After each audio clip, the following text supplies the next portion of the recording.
తెలుగు శ్రోతలందరికీ నమస్కారం అండి. మన అలనాటి కథలు ఎవర్ గ్రీన్ స్టోరీస్ ఛానల్కి మీ అందరికీ స్వాగతం. అర్చన నవల వింటున్నామండి. రచన శ్రీమతి అత్తలూరి విజయలక్ష్మి గారు. మీకు చదివి వినిపిస్తున్నది శ్రీమతి శ్రీదేవి తాడేపల్లి. మన వీడియోస్ కనుక మీకు నచ్చినట్లయితే తప్పకుండా లైక్ చేయడం మాత్రం మర్చిపోదండి. లైక్స్ చాలా తగ్గిపోతున్నాయి. మీ లైక్స్ చాలా ఇంపార్టెంటు. అలాగే మన వీడియోస్ని మీ ఫ్రెండ్స్కి కూడా, రిలేటివ్స్కి అందరికీ కూడా షేర్ చేయండి. ఇంకా ఎవరైనా సబ్స్క్రైబ్ చేసుకోకపోతే వెంటనే ఇటువంటి మంచి మంచి నవలల కోసం, అప్డేట్స్ కోసం మన ఛానల్ని సబ్స్క్రైబ్ చేసుకునే చూడండి. ఇక ఆలస్యం చేయకుండా మనం కథలోకి వెళ్ళిపోదాం. వీడియోని చివరి వరకు చూడండి. ఈ భాగం మీకు అర్థం కావాలంటే ముందు భాగాన్ని విన్న తర్వాతనే ఈ భాగం వినండి. అప్పుడే కథ బాగా అర్థమవుతుంది.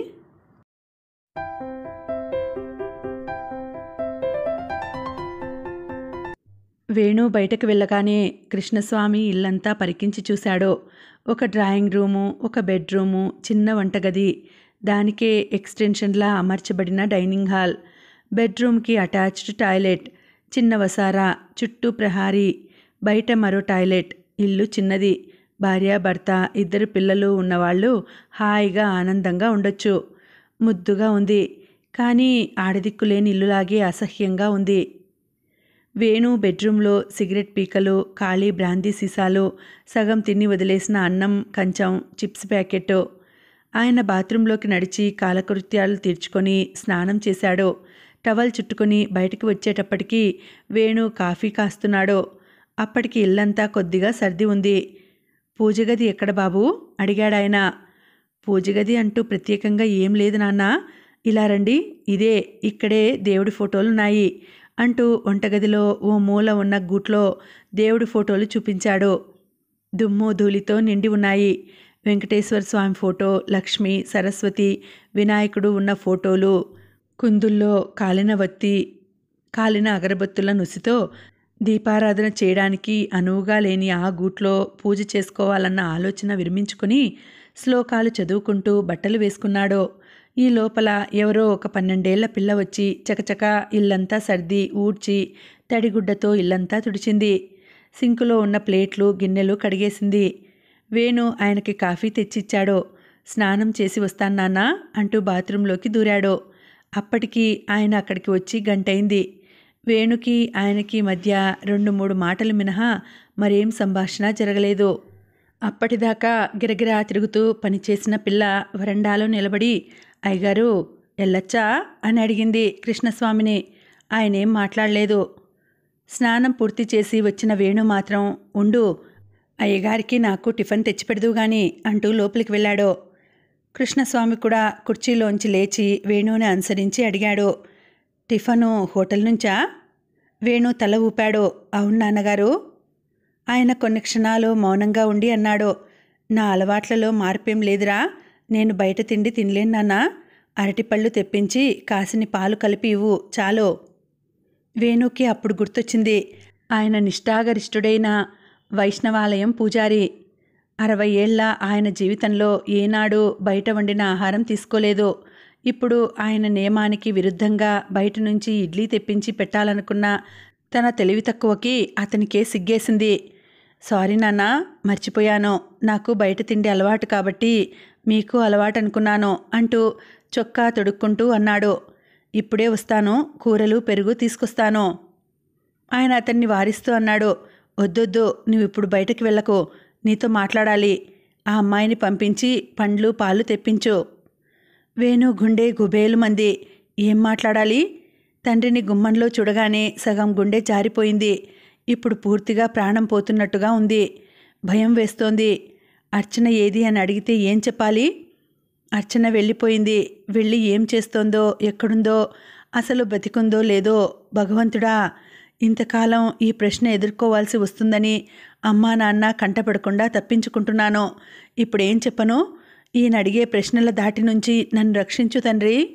వేణు గుబగుబలాడుతున్న గుండెని చిక్కబట్టుకుని తనంతాను అదుపు చేసుకుంటూ వరండాలోకి వెళ్ళి పనిపిల్ల చేతికి 20 రూపాయలు ఇచ్చాడు. వెళ్ళి అరటిపళ్ళు కొనుక్కురా. ఎన్నండి అడిగింది. డజన్ తీసుకురా. వేణు వంటగదిలోకి వెళ్ళి పాలు వెచ్చబెట్టి గ్లాసులో పోశాడు. పంచదార వేసి స్పూన్తో నెమ్మదిగా కలుపుతూ అడుగులో అడుగు వేసుకుంటూ గదిలోకి నడిచాడు. కృష్ణస్వామి 2 చేతులు ఒడిలో చాపుకొని కుర్చీలో కొంచెం ముందుకు వంగి నేలచూపులు చూస్తూ ఏదో దీర్ఘంగా ఆలోచిస్తున్నాడు. వేణు ఆయన దగ్గరగా నడిచి వణుకుతున్న చేతులతో పాల గ్లాసు అందించాడు. అతని చేతులు కంపించడం ఆయన దృష్టిలో పడింది. నెమ్మదిగా గ్లాస్ అందుకొని కూర్చో వేణు అన్నాడు. వేణుకెందుకో భయం వేసింది. నాన్న ఎందుకలా ఉన్నారు? అసలు ఇంత సడన్గా ఎలా వచ్చారు? ఇంతకు ముందెప్పుడు హైదరాబాద్ రాని మనిషి ఎలా వచ్చారు? ఈయన లేకపోతే గుడి తలుపులు కూడా తీయరే. పైగా ఇది ధనుర్మాసం. ఎలా వచ్చారు? కొడుకు కోడల దగ్గరికి వచ్చానన్న ఆనందం కానీ ఉత్సాహం కానీ లేదు ఈయనలో. వస్తూనే అమ్మాయేది అంటూ చాలా పొడిగా ప్రశ్నించారు. ఎక్కడికెళ్ళిందన్న ఆరాటం కానీ కుతూహలం కానీ కనిపించలేదు. చాలా మామూలుగా నిర్వికారంగా అడిగారు. ఏదో జరిగింది. ఏం జరిగి ఉంటుంది? నాన్నకి అర్చన ఇంట్లోంచి వెళ్ళిపోయిందని తెలిసిపోయిందా? వేణు, అర్చన వచ్చింది. వేణు పక్కన బాంబు పడ్డట్టుగా అదిరిపడ్డాడు. విహ్వలంగా చూశాడు తండ్రి వైపు. అర్చన వచ్చిందా? ఎక్కడికి? ఎప్పుడు? ఆయన తలెత్తి సూటిగా కొడుకు వైపు చూస్తూ అమ్ముల పొదిలో దాచిన బాణాలు ఒక్కొక్కటే సంధిస్తున్నవాడిలా అన్నాడు. అర్చన మన ఊరికి వచ్చింది. నిన్న తెల్లవారుజామున బాబుని తీసుకొచ్చి గుడి మెట్ల మీద వదిలిపెట్టి తిరిగి వెంటనే వెళ్ళిపోయింది.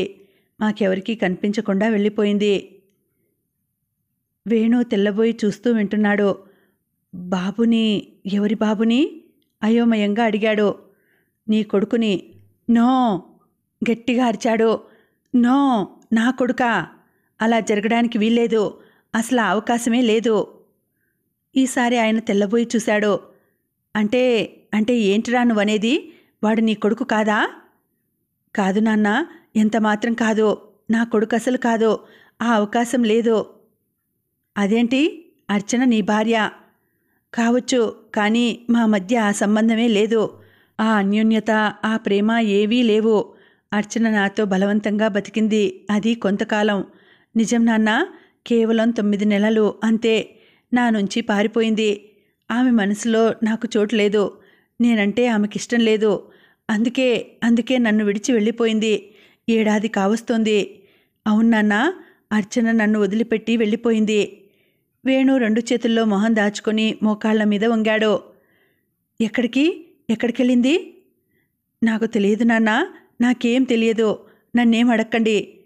వేణు స్వరంలోని వేదన ఆయన గుండెల్ని పిండేసినట్టుగా అనిపించింది. ఆప్యాయంగా కొడుకు తల మీద చెయ్యి వేసి జుట్టు సవరిస్తూ అన్నాడాయన. ఏం జరిగిందిరా? మీ ఇద్దరి మధ్య ఏదన్నా గొడవైందా? సంసారం అన్నాక గొడవలు మామూలు నాన్న. దానికోసం వేణు చివ్వున తలెత్తి చూశాడు. అతని కళ్ళు ఎర్రగా ఉన్నాయి. నాన్నా, మీకు తెలియదు. అర్చన నాకు లోకం కోసమే భార్య. అవును, కేవలం లోకం దృష్టిలో మాత్రమే నా భార్య. నాన్న, మా ఇద్దరి మధ్య ఏం సంబంధం లేదు. తనెక్కడికి వెళ్ళిందో, ఎందుకు వెళ్ళిందో నాకేం తెలియదు. అయోమయంగా చూశాడాయన. ఏమైంది? వేణుకేమైంది? అర్చన ఎందుకు వెళ్ళింది? ప్రేమించి పెళ్లి చేసుకున్నారే, ఎందుకు వాళ్ళ మధ్య గొడవైంది? అది ఇంత తీవ్ర రూపం దాల్చిందాకా పెద్దవాళ్ళైన తనకి తన భార్యకి ఎందుకు చెప్పలేదు? ఆయనకి ఆలోచిస్తుంటే శరీరం తీవ్రంగా కంపించసాగింది. కొడుకు కాపురం 3 నాళ్ల ముచ్చటైందా? ఒక్కగానొక్క కొడుకు కలెక్టర్ కావాలని పట్నం పంపించి చదివించారు. ఎంతో బాగా చదువుతూ తమ ఆశలు తీరుస్తాడనుకున్న కొడుకు డిగ్రీ పూర్తి కాగానే బ్యాంకు పరీక్షలు రాయడం, బ్యాంకులో ఉద్యోగం సంపాదించుకుని అర్చనని భార్యగా స్వీకరించి ఆశీర్వాదం కోసం వచ్చిన రోజు నిర్ఘాంతపోయారే గాని కొడుకుని ఏమీ అనలేకపోయారు. పోనీలే, ఎలాగోలా వాడికి నచ్చిన పద్ధతిలో బతకని, ఎలా బతికినా సుఖంగా ఉంటే చాలనుకున్నారు. కానీ ఇదేంటి ఇలా జరిగిందేం? ఆయన అయోమయంగా వేణు వైపు చూశాడు. వేణు 2 చేతుల్లో తల పట్టుకొని నేలచూపులు చూస్తూ కూర్చున్నాడు. అతని కళ్ళు నిప్పు కణికల్లా ఉన్నాయి. రగులుతున్న అగ్నిలా ఉన్నాడు. ఆయనకి భయం వేసింది. అసలే భార్య వియోగంతో ఉన్న కొడుకుకి ఇప్పుడు ఆశనిపాతం లాంటి వార్త తీసుకొచ్చాడు తను. ఆయన పితృహృదయం ద్రవించింది. వేణు, మృదువుగా పిలిచాడు. వేణు దీనంగా చూశాడు. నిజం నాన్న, నాకు అర్చన ఎందుకు వదిలి వెళ్ళిందో తెలియదు. నేను తనని ఏమీ బాధ పెట్టలేదు. ఏమీ అనలేదు నాన్న. ఇంకా తనని ఎప్పుడూ సంతోషపెట్టడానికే ప్రయత్నించా. తనంటే నాకు చాలా ఇష్టం నాన్న. అందుకే అందుకే ఆ, అందుకే ఏదో చెప్పబోయి ఆగిపోయిన కొడుకుని రెట్టిస్తూ అడిగాడు. అబ్బే, ఏం లేదు నాన్న. నాకు తెలియదు తనెందుకు వెళ్ళిపోయిందో. ఎందుకు తెలియదు? తెలుసుకోవాల్సిన బాధ్యత నీది కాదు. నీ భార్య ఇంట్లోంచి వెళ్ళిపోతే ఎక్కడికెళ్ళిందో, ఎందుకెళ్ళిందో, వెళ్ళి ఏం చేస్తోందో తెలుసుకున్నావా? తీవ్రంగా అడిగాడాయన. వేణు ఆవేశంగా చూశాడు. అణుచుకున్న ఆవేశం ఒక్కసారిగా ఉవ్వెత్తున లేచింది. ఎందుకు తెలుసుకోవాలి? చెప్పండి. దానికి ఒళ్ళు పొగరెక్కి వెళ్ళింది. అయాచితంగా లభించిన చక్కటి సంసార జీవితాన్ని అనుభవించడం చేతకాక వెళ్ళిపోయింది. అలాంటి ఆడదాన్ని నేనెందుకు ఖాతరు చేయాలి? చెప్పండి, ఎందుకు చేయాలి? ఆవేశంగా అడిగాడు. అయితే ఈ విషయం మా దగ్గర ఇంతకాలం ఎందుకు దాచావురా? అర్చన నిన్ను విడిచి వెళ్ళిందని మాకెందుకు చెప్పలేదు ఇంతకాలం? ఈ విషయం ఒక్కటే కాదు నాన్న, మీ దగ్గర మరో విషయం దాచాను. అందుకే నా కన్న తల్లిదండ్రులను మోసగించినందుకే నేనివాళ ఇలా అనుభవిస్తున్నాను. నన్ను క్షమించండి. బావురుమంటూ ఆయన ఒళ్ళో వాలిపోయాడు వేణు. ఆయన మనసు ఆర్ద్రమైంది. అతని పట్ల వాత్సల్యంతో, అభిమానంతో గుండె కరిగిపోయింది. అప్రయత్నంగా అతని వీపు మీద చెయ్యి వేసి నిమురుతూ, ఎందుకు నాన్నా ఇంత గరళాన్ని గొంతులో అదిమిపెట్టి అమ్మని నాన్నని మోసం చేస్తూ బతుకుతున్నావు? మేం చచ్చామనుకున్నావా? అంత మాట అనకండి నాన్న, ప్లీజ్ ప్లీజ్. జరిగిందేమిటో, ఏ పరిస్థితుల్లో నేను అర్చనని పెళ్లి చేసుకోవాల్సి వచ్చిందో చెప్తాను. మీరనుకున్నట్టు నేను అర్చనని గాఢంగా ప్రేమించిన మాట నిజం. తను కావాలని తప్పించిపోయింది నిజం. కానీ అర్చనకి నేనంటే ఇష్టం లేదు. అయితే మా పెళ్ళి ఎలా జరిగిందని మీకు అనుమానం రావచ్చు. చెబుతాను. వేణు కొన్ని క్షణాలు మౌనంగా ఉండిపోయాడు. జరిగిన సంఘటనలు మరోసారి మనోపలకం మీదకి తెచ్చుకొని వాటిని తండ్రికి కన్విన్స్ చేసేలా చెప్పడం కోసం రిహార్సల్స్ చేసుకుంటున్నవాడిలా ఉండిపోయాడు. పనిపిల్ల అరటిపళ్ళు తెచ్చిచ్చింది.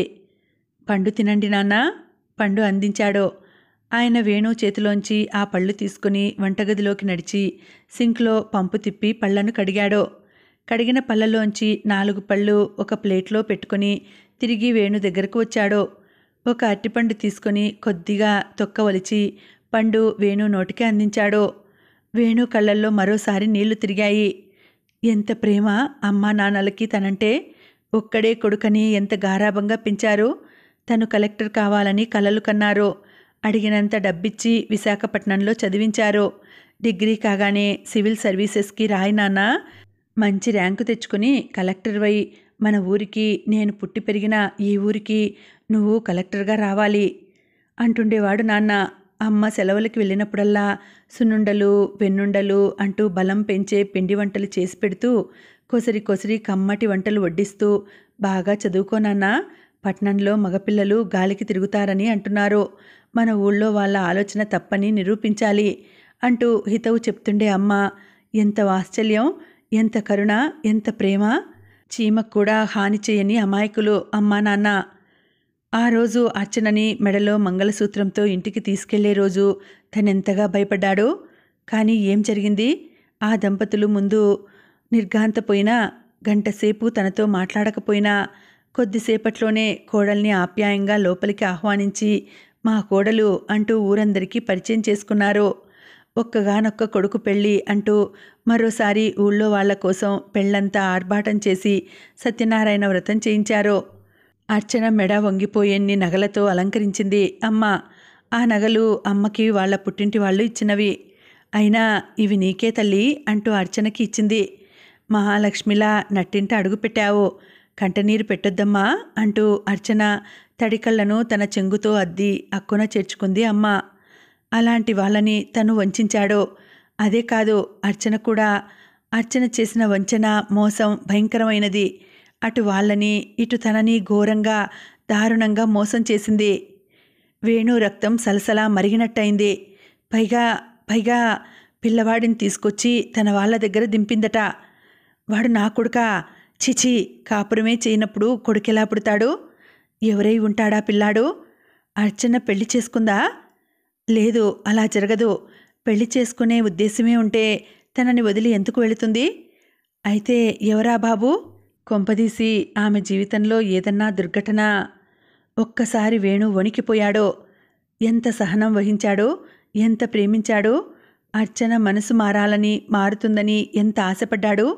ప్రేమించిన యువతి, కోరుకున్న యువతి భార్య అయ్యి ఒక ఇంట్లో కలిసి బతుకుతూ తనని వెలేసి ముట్టుకోనివ్వలేదు. ఆఖరికి ఆ రోజు వేణు ఆలోచనలు హఠాత్తుగా ఆగిపోయాయి. చెప్పు వేణు, ఏదో చెప్తానన్నావు. కృష్ణస్వామి మాటలకి ఉలిక్కిపడ్డాడు. ఒక్కసారి గాఢంగా నిట్టూర్చి అన్నాడు. చెప్తాను నాన్నగారు, మీకిప్పుడు నేను చెప్పి తీరాలి. ఇప్పటికీ చెప్పలేకపోతే నేను మిమ్మల్ని మోసం చేస్తున్నానన్నమాట. ఆయన మంచం మీద వెనక్కి వాలి దిండుకి తల ఆంచి అతని వైపు సూటిగా చూశారు. ఏం జరిగింది? ఏ విషయంలో నన్ను మోసం చేశావు ఇప్పటిదాకా? మరోసారి ఉలిక్కిపడ్డాడు వేణు. ఆయనంత సూటిగా అడుగుతాడనుకోలేదు. మౌనంగా ఉన్న వేణుని రెట్టిస్తూ అడిగాడాయన.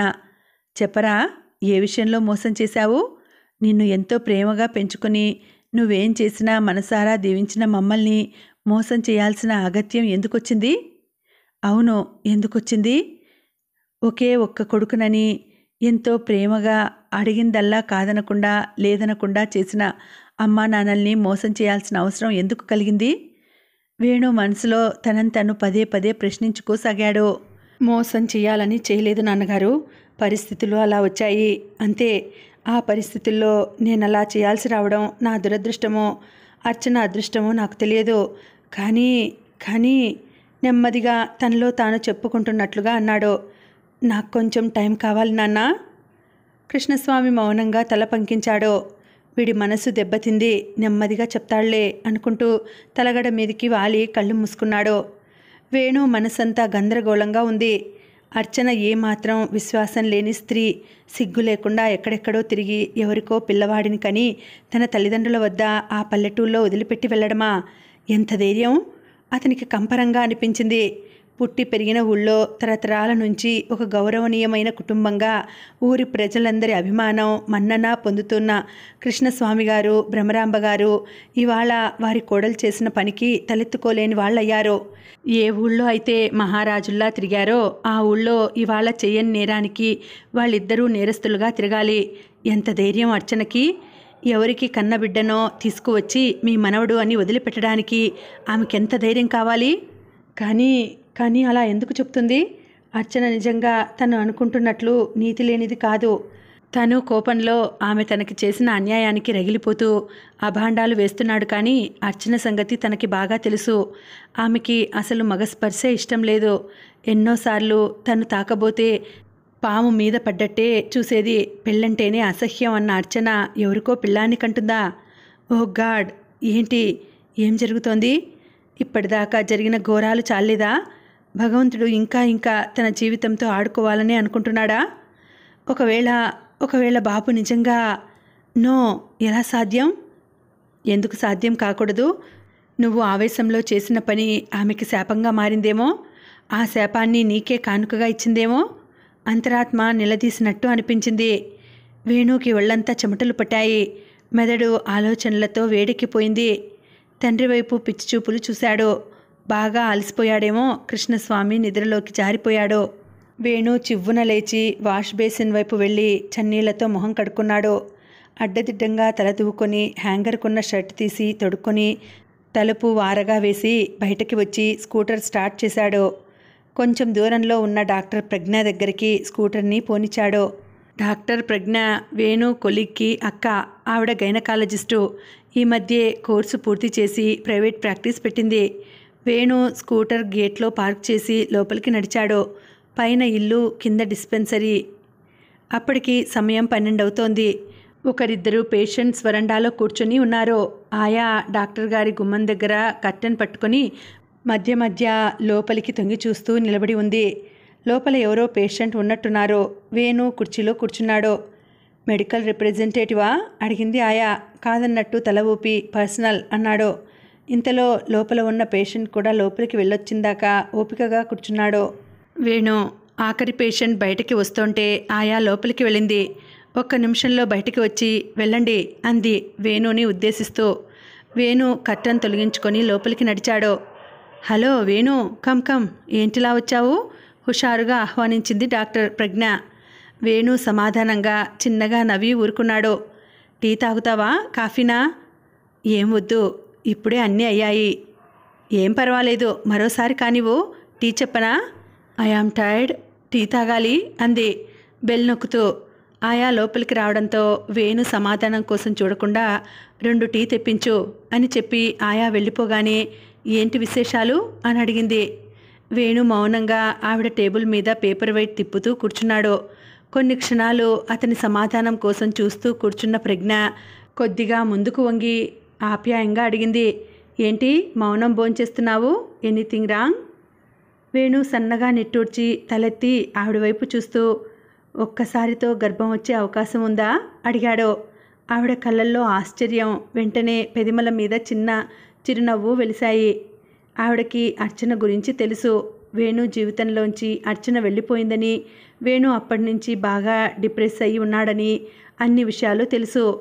వాళ్ళిద్దరిది అన్యోన్య దాంపత్యం కాదని కూడా తెలుసు. ఓసారి అర్చనని చెకప్కి కూడా తీసుకొచ్చాడు. అర్చనకి దాంపత్య జీవితం మీద ఎందుకు విరక్తి కలిగిందో, తనతో ఎందుకు ఎడమొహంగా ఉంటుందో, శారీరకంగా ఏం లోపమో తెలుసుకోవడానికి తీసుకొచ్చాడు. అర్చనకి శారీరకంగా ఏం లోపం లేదని, మానసికంగానే అని ఆవిడకి తెలిసినా ఆవిడ వేణుతో ఆ విషయం చెప్పలేదు. మరికొంతకాలం ప్రయత్నించు వేణు, ఆవిడకేం లోపం లేదు, she is quiet all right అని చెప్పి పంపించింది. వేణు ప్రశ్నతో ప్రజ్ఞ ఉలిక్కి పడింది. కలిసిన ఎన్నాళ్ళకి గర్భం వస్తుంది? ఎందుకు అడుగుతున్నావు? ఎవరితోనన్నా కమిట్ అయ్యావా? ఈ షీ క్యారియింగ్ అడిగింది. మగవాడు భార్య లేకుండా ఎంతకాలం ఉంటాడు? వేణు ఏదో పొరపాటు చేసి ఉంటాడో. అయితే ఏం, మ్యారేజ్ చేసుకోవచ్చుగా. వెళ్ళిపోయిన భార్య కోసం ఎందుకు నిరీక్షణ అనిపించింది ఆవిడికి. నోనో కంగారుగా అన్నాడు వేణు. అలాంటిదేం లేదు, కానీ అర్చన వెళ్ళిపోయిన ఏడాదికి తిరిగి వచ్చి బాబుని నాన్నగారి దగ్గర వదిలి వెళ్ళిందట. వాట్? అర్చన బాబుని హౌ ఇట్ ఈస్ పాసిబుల్? అదే నాకు అర్థం కావడం లేదు. మ్యారేజ్ చేసుకుందేమో. అలా అయితే తన కొడుకుని నాన్నగారి దగ్గర ఎందుకు వదులుతుంది? కోర్స్ ఆవిడ ఆలోచనలో పడింది. ఎవరి బాబు అడిగింది. నా బాబని చెప్పిందట. ఓ గాడ్ వేణు, ఇలా ముక్కలు ముక్కలుగా కాక కొంచెం వివరంగా చెప్తావా? నాకు మతిపోతోంది అంది. ఇంతలో ఆయా టీ తీసుకురావడంతో ఇద్దరు నిశ్శబ్దంగా అయ్యారు. టీ తాగుతూ తనకి కృష్ణస్వామి గారు చెప్పిందంతా క్లుప్తంగా చెప్పి అన్నాడు. నాతో కాపురమే చేయలేదు, నాకు బాబు ఎక్కడి నుండి వస్తాడు అడిగాడు సూటిగా. అసలు మీ ఇద్దరూ ఎప్పుడు కలవలేదా? దాదాపు ఏడాది కలిసి బతికారుగా. లేదు, కానీ ఒకరోజు ఏం జరిగింది? వేణుకి ప్రజ్ఞ అలా సూటిగా అడుగుతుంటే కొంచెం జంకు కలిగింది. నేను తప్పు చేశాను, అలా చేయకుండా ఉండాల్సింది. ప్రజ్ఞకి ఆ సంఘటన గురించి ఎలా చెప్పాలి? అతని మౌనం భంగం చేస్తూ మళ్ళీ అడిగింది ఆవిడ. ఏం జరిగింది చెప్పు, సందేహించకు. ప్రజ్ఞ అతడి వైపు సూటిగా చూస్తూ కూర్చుంది. అతని కళ్ళ ముందు ఆనాటి సంఘటన కదిలింది. ఆ రోజు చక్రవర్తి కొడుకు బారసాల. చక్రవర్తి వెళ్ళి 3వ నెల బాబుని మాధవిని పుట్టింటి నుంచి తీసుకొచ్చాడు. వారం రోజుల తర్వాత బ్యాంకులో వేణుని కలిశాడు. వేణు, రేపు మా బాబు బారసాల, పేరు పెడుతున్నాం. అర్చనని తీసుకొని రేపు ఉదయం ఇంటికి వచ్చేయి. ఆదివారమేగా? అలాగే, అర్చనని పేరేదన్నా సెలెక్ట్ చేయమని చెప్పు, మంచి క్రియేటివ్ నేమ్ అన్నాడు చక్రవర్తి వేణుతో మధ్యాహ్నం లంచ్ టైంలో. ఒకళ్ళకి హైదరాబాద్లో, మరొకరికి వరంగల్లో పోస్టింగ్ రావడంతో కొంచెం బాధపడ్డారు. కానీ చక్రవర్తి తండ్రి బాగా పలుకుబడి ఉన్న వ్యక్తి కావడంతో చక్రవర్తి కూడా వరంగల్ నుంచి హైదరాబాద్కి 6 నెలల్లో బదిలీ చేయించగలిగాడు.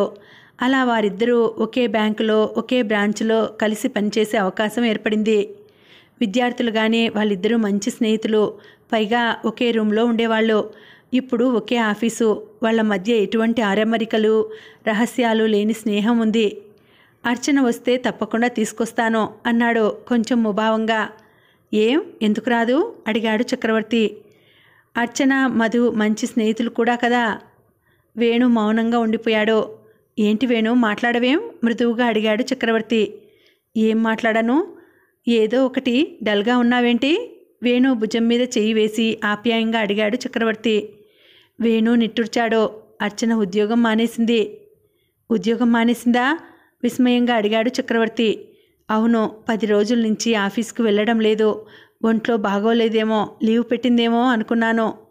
అనుకోవడం ఏంటి, నువ్వు అడగలేదా ఏమైంది అని ఆశ్చర్యంగా చూశాడు. వేణు నిట్టూర్చాడు.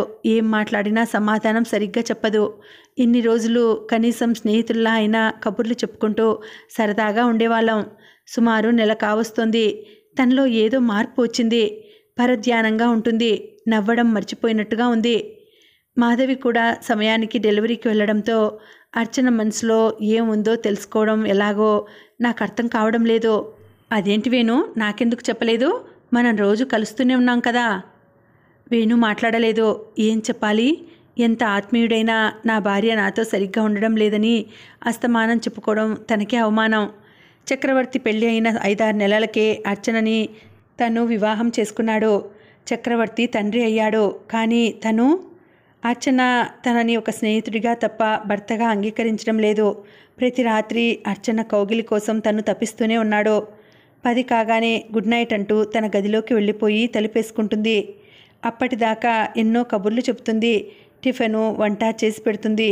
భార్యగానో స్నేహితురాలిగానో ఉదయం లేచిన దగ్గర నుంచి తనకి ఏ టైంకి ఏం కావాలో అన్నీ అమరుస్తూ కులాసాగా బండి వెనకాల కూర్చుని కలిసి ఆఫీస్కి వెళుతూ సినిమాలు షికార్లు తిరుగుతూ రాత్రి కాగానే తన నుండి దూరంగా పారిపోయే అర్చన గురించి ఎవరికి చెప్పుకోవాలి?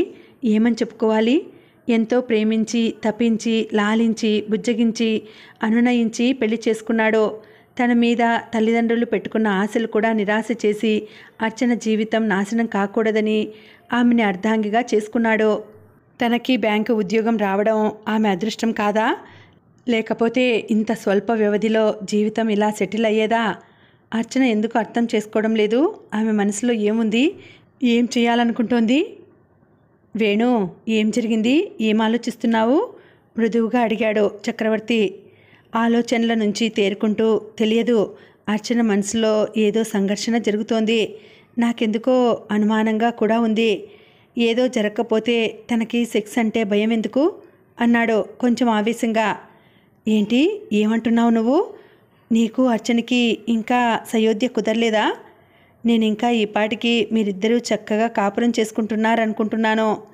అదేంటి వేణు, ఎందుకు ఊరుకున్నావు? ఊరుకోక ఏం చేయాలి? కొట్టనా? తన్ననా? వెళ్ళగొట్టనా? వేణు, ఆవేశం కాదు, కొంచెం నిదానంగా మాట్లాడు. మంచో చెడో, తొందరపాటో గ్రహపాటో ఆమెని పెళ్లి చేసుకున్నావు, ప్రేమించావు, కావాలనుకున్నావు. అందరిలా కాకుండా అనుకోని పరిస్థితుల్లో జరిగిన పెళ్లి కాబట్టి మీరు అడ్జస్ట్ అవ్వడానికి కొంచెం టైం పట్టచ్చు. కానీ 6 నెలలు దాటింది. ఇంకా మీ మధ్య ఏం జరగలేదనడం హాస్యాస్పదంగా అనిపిస్తోంది. తప్పు నీదా ఆమెదా? వేణుమోహన్ జేవురించింది. తప్పు నాదే. ఎస్ చక్రవర్తి, నాదే. ఎంత ప్రేమించినా చెడ్డ పేరు తెచ్చుకున్న అమ్మాయిని ఆదర్శంగా పెళ్లి చేసుకున్నాను చూడు, అది నేను చేసిన బ్లండర్. కమాన్, కూల్ డౌన్ వేణు. ఏదో జరిగింది, నీకు తెలిసి చేసుకున్నావు కదా. అయితే నేనేం అందుకు రిపెంట్ అయ్యి ఆవిడని ఆదరించడం లేదా, ప్రేమించడం లేదా? నేనేమన్నా ఆ విషయాల గురించి ఆవిడతో గొడవపడ్డానా? ఏం చేశాను? పెళ్లి చేసుకున్నాను, ఆనందంగా ఉండాలని కోరుకోవడం తప్ప. ఆవిడ నాతో కోఆపరేట్ చేయకపోతే నేనేం చేయను? పైగా ఉద్యోగం కూడా మానేసి కూర్చుంది. ఏం జరిగింది అంటే చెప్పదు. పిచ్చెక్కిపోతోంది నాకు. నేను విధవలా కనిపిస్తున్నాను ఆవిడకి. చెప్పు, మాధవికి చెప్పి ఆమెకి ఏదన్నా దయ్యం పట్టిందేమో కనుక్కో. వేణు, నువ్వెంత త్యాగం చేశావో ఆమె కోసం, ఎంత సాహసం చేశావో ఆమెకు తెలియదా? ఇంతగా ప్రేమించిన నీకన్నా వేరే ఎవరన్నా తనకింత సెక్యూర్డ్ లైఫ్ ఇవ్వగలరా? ఎనీవే, ఉద్రేకపడకు. ఇంట్లో హడావిడి అయిపోని మాధవికి చెప్తాను అర్చనతో మాట్లాడమని, సరేనా?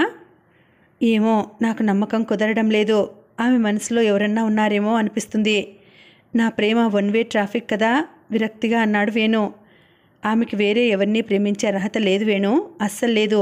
నీ పట్ల ఆమె ఎంత కృతజ్ఞతగా ఉండాలి. అలాంటి స్థితిలో నువ్వు తప్ప ఎవరు చేసుకుంటారు ఆమెని? నో, నాకేదో అనుమానంగా ఉంది వేణు. ఏదో జరిగింది. డెఫినెట్గా మానసికంగా దెబ్బతింది. నాకు తెలిసి ఒక సైకియాట్రిస్టు ఉన్నారు, ఆయన దగ్గరకు తీసుకువెళదాం. నాకు అలాగే అనిపిస్తోంది. పగలంతా చాలా బాగుంటుంది, రాత్రి కాగానే ముడుచుకుపోతుంది. దగ్గరకు వెడితే చాలు బెదిరిపోతూ చూస్తుంది. 10 రోజుల నుంచి అయితే పగలు రాత్రి అలా శూన్యంలోకి చూస్తూ కూర్చుంటోంది. నాకేం అర్థం కావడం లేదు. ఏమో, మా జాతకాలు కలవలేదేమో. నేను అనవసరంగా బలవంతంగా వెంటబడి చేసుకున్నాను. దేవుడు మా ఇద్దరికీ రాసిపెట్టనప్పుడు ఏం చేసినా ఈ సమాంతర రేఖలు కలవో. జాతకాలా గాడిదిగుడ్డా చూద్దాం అయినా అనకూడదు కానీ వేణు, నువ్వు అసలు మగాడివేనా? వేణు రోషంగా చూశాడు. ఏం తమాషాగా ఉందా? కోపంగా అన్నాడు. మరేంటి? అర్చన నీ భార్య, నువ్వు తాళి కట్టిన భార్య. ఆమె మీద నీకు అన్ని హక్కులు ఉన్నాయి. వాటిని వినియోగించుకొని దారిలో పెట్టుకోలేవు. ఏమిటి తపస్సు? భార్య ఉండి బ్రహ్మచారిగా బ్రతకడం నీకు అవమానంగా లేదు? నీ తోటి వాళ్ళం మేమంతా తండ్రులైతే నీకు తండ్రి కావాలనిపించడం లేదు? నయానా భయానా దారిలో పెట్టుకోవాలి. చక్రవర్తి నచ్చ చెప్తున్నట్టుగా అన్నాడు. ఆమె నీ భార్య. సామదాన దండోపాయాలు ఉపయోగించి దారిలో పెట్టుకునే బాధ్యత నీది. సెక్స్ విషయంలో ఆమెకేమన్నా భయాలుంటే పోగొట్టే ప్రయత్నం చెయ్యి. అనునయంగా జాగ్రత్తగా నీకు అనుకూలంగా తిప్పుకో. నీ వైపు నుంచి కూడా ప్రయత్నాలు ఉండాలి కదా. ఆమె అంతటా ఆమె నీ కౌగిట్లో వాలిపోవాలని ఎదురు చూడడం తెలివి తక్కువ. జరిగిన సంఘటన మర్చిపోయి తను అంత సాహసం చేయలేదు. నీ మీద ఇష్టం ఉన్నా నీ అంతటా నువ్వు చొరవ చేయకపోతే ఎలా? చక్రవర్తి మాటలు వేణు మెదడు మీద పనిచేయడం ప్రారంభించాయి. అతని పౌరుషాన్ని రెచ్చగొట్టాయి. నిశ్శబ్దంగా ఉన్న తేనెతుట్టును కదిలించినట్టు చెల్లా చెదురుగా అయ్యాయి ఆలోచనలు. అవును, అర్చన తన భార్య. తనకి సంపూర్ణమైన హక్కులున్నాయి. చక్రవర్తి అన్నట్టు తను అసలు ఉపయోగించుకోవడం లేదు. వేణు చక్రవర్తి మాటలే మననం చేసుకుంటూ ఇంటికి వెళ్ళాడు. అప్పుడే అర్చన స్నానం చేసి వాయిల్ చీర కట్టుకుని పెద్ద జడ వదులుగా వేసుకుని పెరట్లో కుర్చీ వేసుకొని కూర్చొని ఏదో ఆలోచిస్తోంది. సింపుల్గా ఎంతో అందంగా కనిపించింది. వేణు ముగ్ధమోహనంగా ఉన్న ఆమెను చూస్తూ వెనుకగా వెళ్ళి నెమ్మదిగా కళ్ళు మూశాడు. అర్చన ఉలిక్కిపడి అతని చేతులు తోసేసి విసురుగా లేచి నిలబడింది. వేణు వైపు చూసి ఏంటిది అంది కొంచెం చిరాగ్గా. వేణు మనసు కలుక్కుమంది. నెమ్మదిగా తనకి తాను నచ్చ చెప్పుకొని నీ కళ్ళు మూసే ధైర్యం నాకాక ఇంకెవరికుంటుంది అడిగాడు చిలిపిగా. అర్చన మాట్లాడలేదు. నొసలు చిట్లించి మొహం తిప్పేసుకుంది. వేణుకి ఆమెనలా చూస్తుంటే మతిపోతున్నట్టుగా ఉంది. ఆమె అందం అతనిలో వివేకాన్ని చంపేసింది. తాపం నరనరానా వ్యాపించి ఆలోచనాహీనుణ్ణి చేసింది.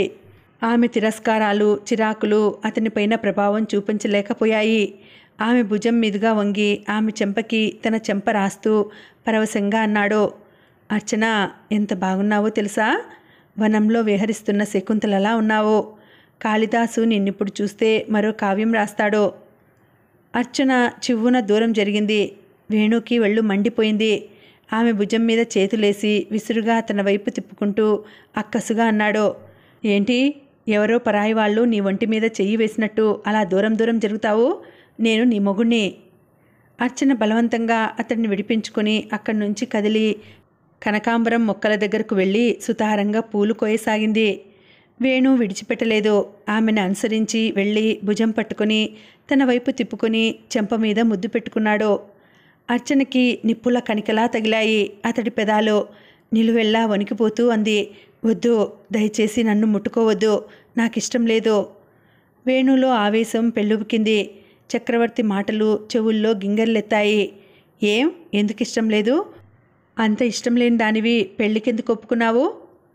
అదంతా నాకు తెలియదు. నన్ను మాత్రం ముట్టుకోవద్దు. నీ ఇష్టంతో నాకు సంబంధం లేదు. నేను నీ భర్తని. నా కోరిక తీర్చాల్సిందే. ఆమె చెయ్యి పట్టుకొని బలవంతంగా లోపలికి లాక్కొచ్చాడు. అర్చన అతని చెయ్యి విడిపించుకోవడానికి ప్రయత్నిస్తూ గట్టిగా అంది, వదులు, నా వల్ల కాదు. నాకిష్టం లేదు. నన్ను ముట్టుకోవద్దు. వదులు, I hate you. But I love you. Venu ఆమెని మంచం మీద పడేసి 2 చేతుల మధ్య బంధించాడు. అర్చన పెనుగులాడింది. వదులు, నన్ను వదులు, ప్లీజ్. వదలను. ఇన్ని రోజుల నుంచి ఎంతో సహనం వహించాను. నా వల్ల కాదు. నేను మనిషినే, నేను మగాడినే. భార్య ఉండగా బ్రహ్మచారిగా బ్రతకాల్సిన అవసరం లేదు. నీ ఇష్టం వచ్చిన వాళ్లతో ఎంజాయ్ చెయ్యి. దయచేసి నన్ను వదులు. నాన్సెన్స్. నువ్వు ఉండగా నాకు వేరే వాళ్లతో ఎంజాయ్ చేయాల్సిన కర్మేంటి? నాకిష్టం లేదు కాబట్టి. నిన్ను నేను సుఖపెట్టలేను కాబట్టి. అలాంటప్పుడు పెళ్ళికి ఎందుకు ఒప్పుకున్నావు? కోపంతో ఊగిపోతూ అరిచాడు. నేను ఒప్పుకోలేదు. నన్ను బలవంతంగా ఒప్పించారు అరిచింది అర్చన లేవబోతూ. నాకేం తక్కువైంది? నిన్నెంత ప్రేమించాను, ఎంత ఆరాధించాను. నీ మీద నాకు సర్వ హక్కులు ఉన్నాయి. ఆమె లేవకుండా అదిం పెడుతూ అన్నాడు. కావచ్చు, అలా అని నాకిష్టం లేకుండా నన్ను అనుభవించే హక్కు నీకు లేదు. ఏం, ఎందుకు లేదు? లేదు లేదు, నన్ను వదులు వదులు. అతడి చేతుల నుండి వదిలించుకోవడానికి పెనుగులాడుతూ ఏడుపు స్వరంతో అంది. వదలను. ఏం, చెడిపోయిన నీకు నాకన్నా గొప్పవాడు దొరుకుతాడా? అర్చన దెబ్బతిన్నట్టుగా చూసింది. ఏమన్నావు? అవును, నేనేం తప్పనలేదు. నువ్వు చెడిపోయావు. నిన్ను నాగరాజు కిడ్నాప్ చేయడమే కాదు, రేప్ చేశాడు. అవునా? నిజం చెప్పు. అందుకేనా నీకు సెక్స్ అంటే ఇష్టం లేదు? ఆమె భుజాలు గట్టిగా పట్టుకుని కళ్ళల్లోకి సూటిగా చూస్తూ అడిగాడు. ఆమె నిశ్చేష్టురాలైనట్టుగా చూస్తోంది. చెప్పు, నిజం చెప్పు. నేను కాబట్టి, నిన్ను మనసారా కోరుకున్నాను కాబట్టి అంత జరిగినా పోనీలే అని పెళ్లి చేసుకున్నాను. నీకు మంచి భవిష్యత్తు ఇవ్వాలనుకున్నాను. కానీ నువ్వే రాక్షసివి. నీకసలు మనసనేదే లేదు. కనీసం కొంచెమైనా కృతజ్ఞత ఉందా? ఎవరూ నిన్ను పెళ్లి చేసుకోరని తల్లిదండ్రుల గుండెల మీద బరువుగా, వాళ్లకో ప్రశ్నార్థకంగా మిగిలిపోతావని నేనెంత త్యాగం చేశానో నీకు తెలుసా? ఇంతగా క్షోభ పెడతావా నన్ను? అర్చన గుడ్లప్పగించి చూడసాగింది వేణుని. ఆమె కళ్ళల్లో అంతులేని విస్మయం కనిపిస్తోంది. కొన్ని వందల ప్రశ్నలు కళ్ళల్లో తిరుగుతూ జవాబు కోసం వేణువైపు చూస్తున్నాయి. నెమ్మదిగా ఆమె నోట్లో నుంచి అనేక ప్రశ్నలు బాణంలా వచ్చాయి. నువ్వు నన్ను జాలిపడి పెళ్లి చేసుకున్నావా? నీకు నా మీద ప్రేమ లేదా? అబద్ధం చెప్పకు వేణు. వివాహానికి పునాది జాలి, దయ, కృతజ్ఞత అని నేనెప్పుడూ అనుకోలేదు. పరస్పర ప్రేమానురాగాలు, ఒకరి పట్ల ఒకరికి అవగాహన, గౌరవం, అభిమానం ఉండాలనుకున్నాను. శరీరాలు పంచుకుంటూ బ్రతికే భార్యాభర్తల మధ్య కృతజ్ఞత ఉండాలని నేనెప్పుడూ అనుకోలేదు. అందుకే ఈ పెళ్ళి వద్దన్నాను. ఎవరన్నా విన్నారా? నన్ను ఎలాగైనా వదిలించుకోవాలని మా అమ్మ నా నిస్సహాయ స్థితిని అవకాశంగా తీసుకొని నన్ను దక్కించుకోవాలన్న స్వార్థంతో నువ్వు నన్ను ఊపిరి సలపనివ్వకుండా చేసి బలవంతంగా నా మెడలో తాళి కట్టావో. నా బతికేదో అయిపోయిందని నువ్వు పెళ్లి చేసుకుని నాకు ఈ జీవితం ఇవ్వకపోయి ఉంటే నేనేమైపోయేదాన్నో అనే అభద్రతా భావంతో నిన్ను పెళ్లి చేసుకోలేదే నేను. నాకు ఆ ఆలోచనే లేదే. ఏం వేణు, నేను అందరిలాంటి ఆడపిల్లను కానా? నాకంటూ వేరే కోరికలు, ఆశలు ఉండకూడదా? నా కాబోయే జీవిత భాగస్వామి పట్ల నాకొక నిర్దిష్టమైన ఆలోచన, కోరిక ఉండకూడదా? ఎవడో ఒళ్ళు పొగరుతో నా మీద కక్షతో 2 రోజులు నన్ను బంధించిన పాపానికి నేనెందుకు శిక్ష అనుభవించాలి? వద్దు. నా అంతరాత్మని అనుక్షణం చంపుకుని బతికే ఈ స్థితి నాకు వద్దు. దయచేసి నన్ను మర్చిపో. నీకు కావలసిన వాళ్ళను పెళ్లి చేసుకో. నాకీ బతుకొద్దు వేణు, వద్దు. అర్చన 2 చేతుల్లో మొహం దాచుకుంది. అప్పటికే చక్రవర్తి మాటల ప్రభావంతో ఒక పక్క ఆమె మీద కాంక్షతో మరోపక్క కాగిపోతున్న వేణుని ఆమె ఏడుపు కదిలించలేకపోయింది. అందుకే కసిగా అన్నాడు. నో, అదంతా నాకు తెలియదు. నేను నీ భర్తను. ఇప్పటిదాకా ఎంతో సహనం వహించాను. నా సహనం నా చేతకానితనంగా భావిస్తున్నావు నువ్వు. నేనింక ఉపేక్షించను. నిన్ను క్షమించదలుచుకోలేదు. నాలో జాలి, దయ ఏమీ లేవు. నా హక్కు నేను ఉపయోగించుకుంటాను. అంటే నీకు నా శరీరంతోటే కానీ మనసుతో ఏం సంబంధం లేదన్నమాట. నన్ను బలవంతంగా అనుభవించడానికి పెళ్లి చేసుకున్నావన్నమాట. నీకు అసలు సంస్కారం లేదు. ఛీ! అవును, లేదు, సంస్కారం లేదు. సరేనా? వేణు పళ్ళు పటపటలాడిస్తూ ఆమె చేతులు వెనక్కి విరిచి పట్టుకున్నాడు. వేణు హఠాత్తుగా టీ కప్పు టేబుల్ మీద పెట్టి 2 చేతుల్లో మొహం దాచుకున్నాడు. ప్రజ్ఞ తెల్లబోయింది. అతన్ని ఆ పరిస్థితిలో చూస్తుంటే ఆమెకి చాలా జాలేసింది. వేణుది నిజానికి చాలా మృదువైన స్వభావం. ఎవరినీ బాధ పెట్టడం, హింసించడం అతని తత్వం కాదు. కాకపోతే తాను అనుకున్నది జరగాలన్న పంతం మాత్రం ఉంది. అర్చనని ఎంతో ప్రేమించాడు, ఆరాధించాడు, పెళ్లి చేసుకున్నాడు. ఏ పరిస్థితుల్లో చేసుకున్నా ఆమెని తాను భార్యగా పొందానన్న తృప్తి, గర్వం అతనిలో ఉన్నాయి. కానీ అర్చన ప్రవర్తన అందుకు విరుద్ధంగా ఉండేది. వేణు పట్ల కేవలం కృతజ్ఞత తప్ప ప్రేమ చూపించలేకపోయింది. కారణం ఏమిటో అర్చనకే తెలియాలి. నిట్టూర్చింది ప్రజ్ఞ. ఏది ఏమైనా అర్చన వేణు జీవితంలోంచి శాశ్వతంగా వెళ్ళిపోవడానికి ఏదో బలమైన కారణం ఉంది. అదేమిటో వేణు కొంచెం మానసికంగా తేరుకున్నాక తెలుసుకుంటే మంచిది. బహుశా వేణు ఆమె ప్రవర్తనకి విసిగిపోయి ఆవేశపడి ఉంటాడు. అనుభవజ్ఞురాలైన డాక్టర్గా, ఓ స్త్రీగా వేణు పరిస్థితి అర్థం చేసుకున్న ప్రజ్ఞ మృదువుగా అంది. Relax Venu, relax. ఓకే, ఏం జరిగిందో ఐ కెన్ అండర్స్టాండ్. జరిగిందేదో జరిగింది, మర్చిపో. అర్చన నిన్ను వదిలి వెళ్ళిపోయింది. దానికి కారణం నేను ఊహించింది అయితే నువ్వు అన్నట్లు ఒకసారి మీ ఇద్దరూ శారీరకంగా కలిసినా ఆమెకి గర్భం వచ్చే అవకాశం ఉంది. అది బలవంతంగా కలిసినా ఇష్టపూర్వకంగా కలిసినా మీ ఇద్దరూ కలిసిన పీరియడ్ని బట్టి ఆమెకి గర్భం రావచ్చు. అదే నిజమైతే అర్చన వదిలి వెళ్ళిన బాబు నీ కొడుకే. వేణు దిగ్గున తలెత్తి చూశాడు. చింతనిప్పుల్లా ఉన్నాయి అతడి కళ్ళు. మీరనేది అక్షరాలా నిజం. ఇఫ్ ఐ యామ్ కరెక్ట్, నువ్వు అర్చనని బలవంతంగా అనుభవించావు. వేణు అపరాధిలా కళ్ళు దించుకున్నాడు. ఇంకా ఉంది, కథ కొనసాగుతుంది. మళ్ళీ వచ్చే వీడియోలో కలుసుకుంటానండి. అంతవరకు సెలవు. నమస్తే.